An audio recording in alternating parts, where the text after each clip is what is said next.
Hey, what's up everyone? How's it going? It's Python here. Hope you guys are all having a good day.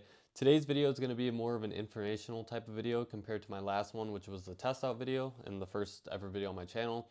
Today's video, I'm going to be showing you guys how to get into card counting in 4 easy steps. Now, emphasis on the 4 easy steps.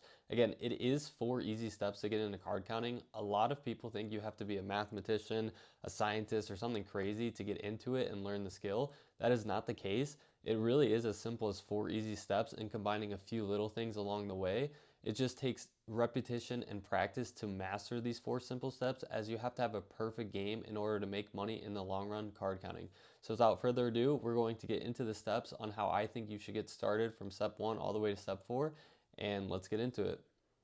Step number 1 is going to be basic strategy. I recommend every new card counter getting into card counting to learn basic strategy first, because without this, you're not going to know how to play your hands perfectly. Basic strategy is a chart that tells you how to play every hand mathematically the best way possible, so your hands versus the dealer's up cards. This is the foundation of card counting. Now, this alone won't have you have a winning game, but without this, you can't have a winning game. So it is very recommended to first start with basic strategy. A lot of people want to get into the counting phase, and that's great and all, but we have to master this perfectly and have this chart perfectly memorized before we can even move on to those next steps. So here's a chart that I have listed from the Blackjack Apprenticeship website. I also will put this chart on screen. This is for a hit 17 game, which is going to be the most common game that you're going to run into. And again, we have to have this perfectly memorized first before we can move on to anything else. So quickly here, we'll go over a few examples. Here are 3 different hand examples of what I would say are the most commonly misplayed hands, especially these 2 here. Now, something I did quickly forget to mention is that basic strategy was ran through computers doing thousands of hands and simulations of blackjack to have the most optimal way to play these hands. And the math has proven that if you play perfect basic strategy, again, as I had already mentioned, basic strategy alone is not a winning game, but it is the foundation in the best possible ways. So it will bring the house advantage to the lowest possible house advantage, around 0.5%. So here we're going to quickly run out these 3 different hand examples. So 16 versus a 10 is definitely one of the most miscommonly played hands. A lot of people will either want to stay on this hand in fear of busting out, or sometimes they will hit and stay depending on what they're feeling or any superstitions they may have. And as we already know, perfect basic strategy is the most optimal way to play hands. So there is no guessing or anything like that. So a 16 versus a 10, if you can surrender, this is going to be the best possible solution. Now, a lot of open floor hit 17 games won't offer this. If you do find one, definitely play that. But the next possible thing that you can do is just to hit on this hand. 15 versus a 10 is very similar to the 16 versus a 10. A lot of people don't want to hit it in fear of busting out. But again, as we know, basic strategy is the best way to play. So a 15 versus a 10 is going to be a surrender as well if you can, but if you can't surrender, it's just going to be a hit. Now, an 11 versus a 10, I would say it's kind of 50-50. A lot of people do realize that you should double your 11s, and this is the case. You should always double your 11s on a hit 17 game, no matter what the dealer's up card is showing. But some novice blackjack players will not want to double their 11s versus a 10 or versus a dealer's ace, because of them being scared of the dealer not busting and them not winning the hand. But basic strategy is going to tell us to always double our 11s.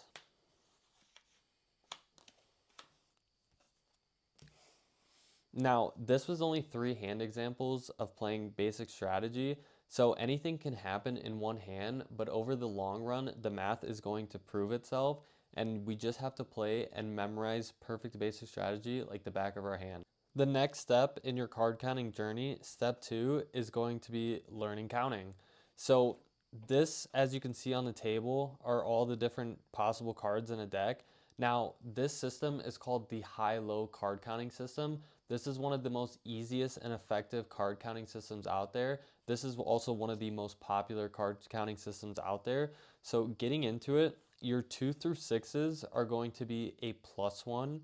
your 7 through 9s are going to be neutral cards or worth 0, and your 10 face cards and aces are going to be worth -1. Now that you know all the values of the different cards that are assigned in the deck, now you can start to understand how the running count works and how to practice it. So how the running count works is with a 52 deck of cards, the running count is always going to start at 0 and it's going to end at 0. Now, what you can do to start is you can just flip through the whole deck. You don't have to like burn a card, but once you eventually get it down to a good pace, you're going to want to take a card out, and because what that's going to do is help you validate once you get through the whole deck and you know that, say you're at a +1, well then you know that this card's going to have to be a -1 to get you back to 0. But quickly, I do want to show you guys something. So if I were to just say this was the first card, well, we know that if we started at 0 and this is a -1 card, well, we know we're at -1, but instead of saying like down 1, -1, or -1, like the full word in your head, you're just going to use the abbreviations. So you could use N1 for negative, D1 for down, or M1 for minus. Me personally, I use D. So in this example, I would be saying D1, D2, D1, D2, D3, D4. Now, that was just me doing it slowly and accurately, but once you get to a more comfortable pace, you're going to want to pick that up. So if we were at a D4, I'm going to do it just a little faster. D5, D6, D5, D4, D5, D4, D3, D4, D3, D4, and then D3. And once you get even more faster, you're going to really want to just go as fast as you can while you're timing yourself. Now, if you can get to around the 30-second mark, that is going to be a good, comfortable benchmark, but don't let that stop you there. You want to keep going to try to get to around 25 or maybe even 20 seconds, but that can also depend on just how fast and quickly you can flip through the cards. So I am going to do it as fast as I can right now. So we left off at D3, and I'm also going to burn one card really quickly just so we can know I did it right at the end. And here we go, starting at D3, D2, D3, D4, D5, D4, D3, D4, D3, D4, D3, D4, D5, D6, D5, D6, D5, D4, D3, D2, D1, 0, D1. So we're at D1 or -1, M1, however you want to say it. So we know that if we're at -1, we start at 0, we have to end at 0, that this has to be a +1 card or a 2 through 6. And it's a 5 being a 2 through 6 or a +1 to get us back to 0. And that's just a simple drill that you can do to practice the running count. One of the last drills you can keep practicing with for keeping track of the running count is actually dealing out the game of blackjack to yourself, as you can keep track of the running count and play perfect basic strategy. This is also important because this is a pretty big tip here for keeping track of the running count in a real environment. Say we're dealing the cards out, as you can see here. Instead of me counting these cards, so instead of going 0 +1 back to 0, this just can get too confusing in your head. So to simplify this process, instead of counting the first cards that come out on the felt, you're just going to wait until that second card comes out. So once the dealer gets their card and the second cards start coming out, that is when I'm going to start counting. So in this scenario, I'm still at a 0, but once the second cards start coming out, now I'm at +1, 2, 3, and then this is a high card and a low card, so these just cancel each other out. So I still know I'm at a +3, and then once the dealer flips over their card, now I'm at a +2. The third step that you are going to have to master in order to become a card counter is going to be true count conversion / deck estimation. Now, how this is going to work is once you've already memorized and perfected basic strategy, as well as are able to quickly and accurately keep count of the running count with no errors, this is where this step is going to come in. This is basically estimating how many decks have been played in the discard tray, which is going to quickly tell you how many decks are still left in your shoe. So if you're playing a 6-deck game and there are 2 decks in the discard tray, in this example, then you know that there are still 4 decks left to be played. What this is going to allow us to do is take our running count, and we're going to take that running count and divide it by how many decks are still left to be played. So a quick example would be, in this scenario, we still have 4 decks left to be played. Let's just say we have a running count of 8. We're going to take our running count of 8 and divide it by 4 decks left to be played, which is going to give us a true count of 2. This is very important because this is going to allow us to make the proper betting decisions as well as any deviation decisions that we might come across, which is when our edge is really going to start to kick in. Now, we will get into a few drills here shortly on deck estimation and true count conversion. One deck estimation drill you can do is picking up a discard tray yourself. Now this is highly recommended because obviously without it, it's going to be a pretty difficult task. So you could either start with a 6 deck or 8 deck discard tray and then pick up the amount of decks of cards that your discard tray is. And all it really is just practice and repetition of training your eye to see how each deck looks in the discard tray. So you can do what I have here and mark them out number wise, so I have it marked out 1 through 6, or you could just put a mark on the top and a mark on the bottom to signify to you that that is a deck of cards. And all you're going to do is just start with one deck and visualize how that looks. You could even hold the one deck of cards in your hand to start and kind of just train your eye to see how one deck looks. But then eventually you're going to want to get to a point where you have it in the discard tray and kind of resemble what it would look like to you if you were playing at the casino. So the discard tray would be on the dealer's right side here or my left, and you could look at it from a straight angle or a sideways angle like this or this way, because certain casinos are going to have it angled that I've seen. Sometimes they might just be straight like that. And once you get pretty confident with one deck, then you can move up to 2 decks, and it's just the same thing, just training your eye to see how each deck looks in the discard tray. Now, there is one tip that I can give you if you're just starting. Now, I wouldn't really recommend using this when you are ready to play or anything like that, but it is something that can help aid you in the beginning or kind of help guide you, is seeing how all the decks look in your discard tray, which is something you are going to want to do anyways, and seeing how it looks in there. So we can see I have a little bit of extra room here once I have all 6 decks in the discard tray, and that's something I can use to remember. Now, if I were to take out 2 decks here, let's just say I wasn't super confident that this was 4 decks. Well, I can kind of use this extra room minus the gap when all 6 decks are in there to help guide me to know that that is about 2 decks left in there. Now, why I say I maybe recommend it for the beginning, but not if you are actually like ready to play or go out and try it in a real live scenario, is because you can run into certain scenarios where you are playing a 6 deck shoe game, but the casino is using an 8 deck discard tray. Well, if you've been training your eye to see how 6 decks looks in a 6 deck discard tray, and you've been using the extra space left, well, now obviously with an 8 deck discard tray, there's going to be a lot more extra space in there. So that is something that can really screw up your true count conversion and your deck estimation. So that is why you just really want to get good at exactly knowing the decks of cards. And now I will say, when I said exactly, I just meant being as close as possible, because if I haven't scared off anyone already yet, deck estimation, it's in the name. It's an estimate.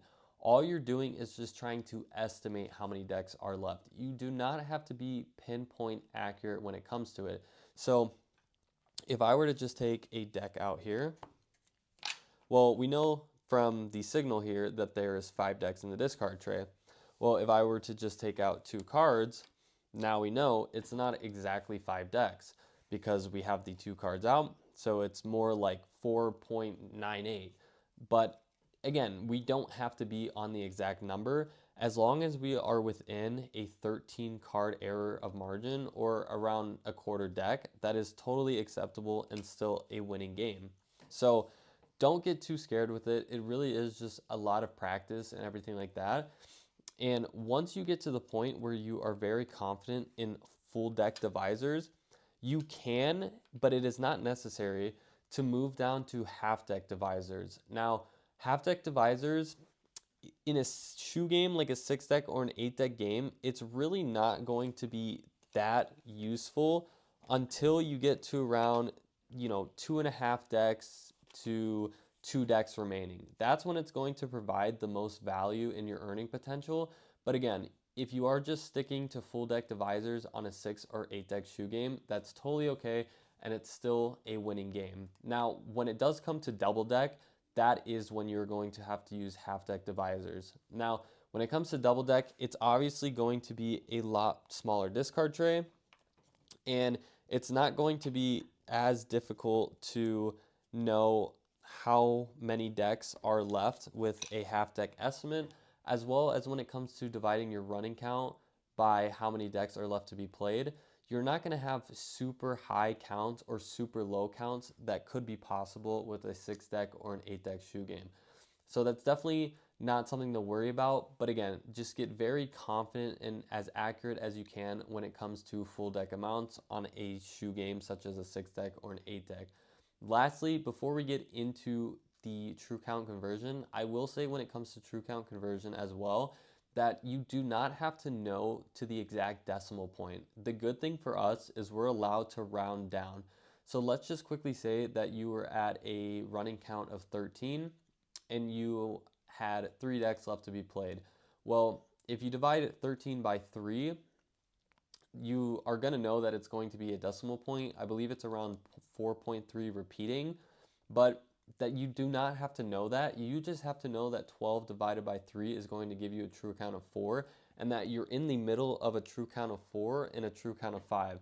So all you have to do is round down to the closest whole number, which is going to be 4, and that is your true count. It's really that easy, and it's just practice of doing the deck estimation and the simple division to get you a winning game.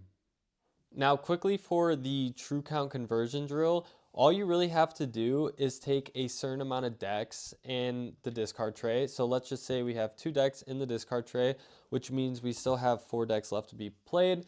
On a piece of paper, you can just write the numbers 1 through 40, so 1, 2, 3, 4, and so on. Cut them out, put them in like a cup or a hat, whatever, and just pick out the numbers as you go.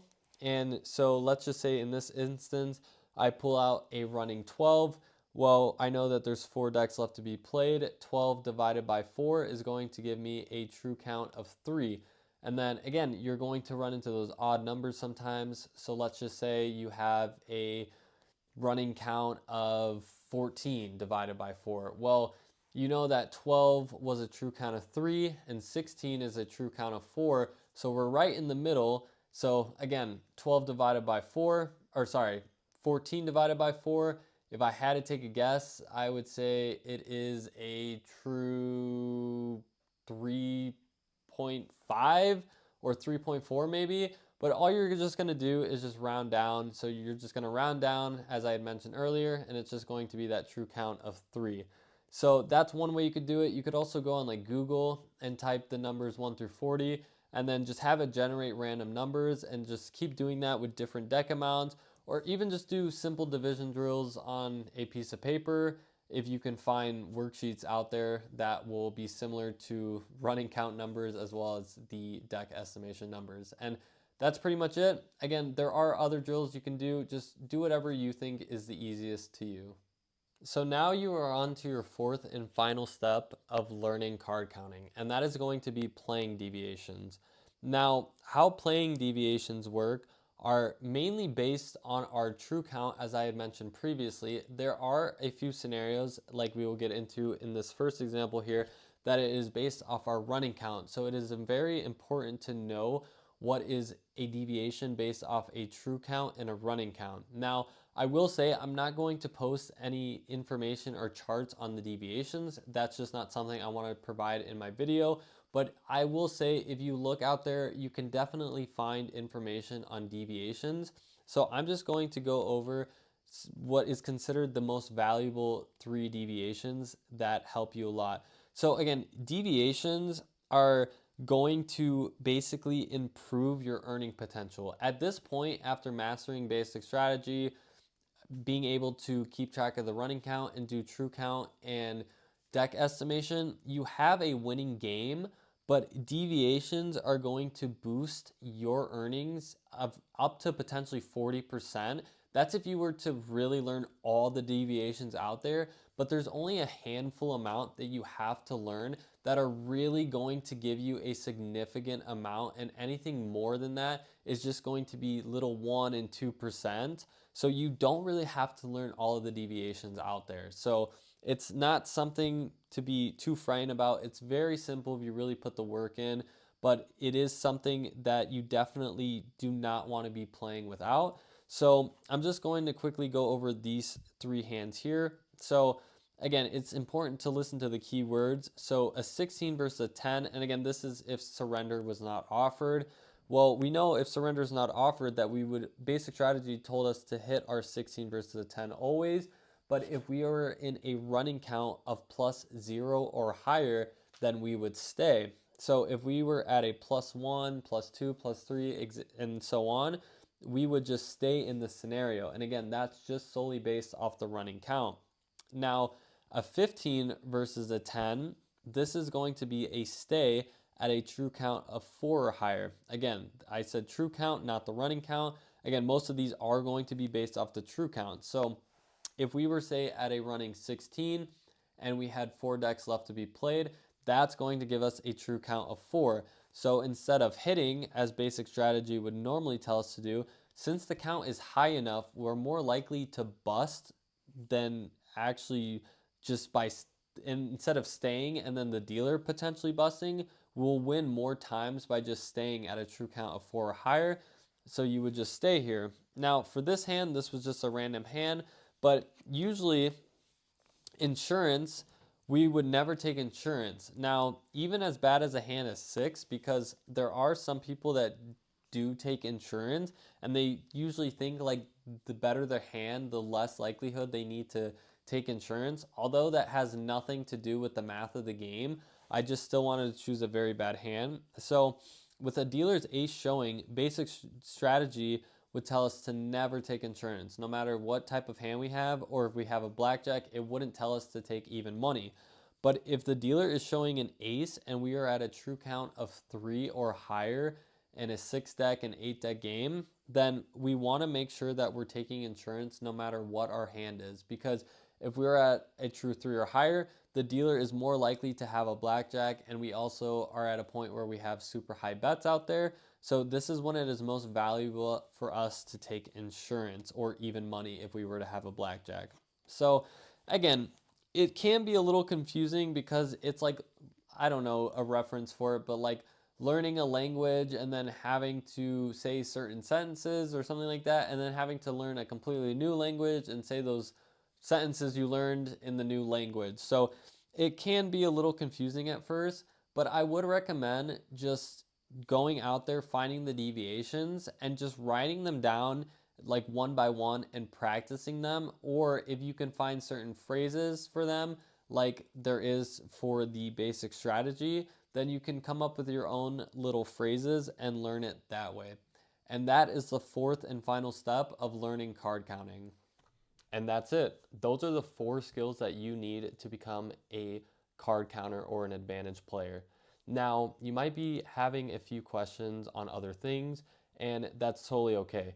These skills are just the skills that you need to perfect the game. There are a few more things that you might have to learn along the way, such as understanding what to bet at your true count, what risk of ruin means, EV, deck penetration, and those are just a few out of the few more that there are to learn. While again, as I already mentioned, these are just the skills you need. Once you have these mastered, understanding all the other things will be a walk in the park. So don't worry, as long as you master these 4 things, everything else will be super easy from here on out. But these are just the sole skills that you need to perfect the game of blackjack. I really hope you guys do enjoy the video. I will leave anything that will provide you guys value in the description, such as the basic strategy chart and maybe anything that I forgot to mention throughout the video. If you guys have any comments, leave them down below. And in the future, again, I will be going over other things that we did not go over in today's video. I hope you guys enjoyed and learned something new, and keep counting.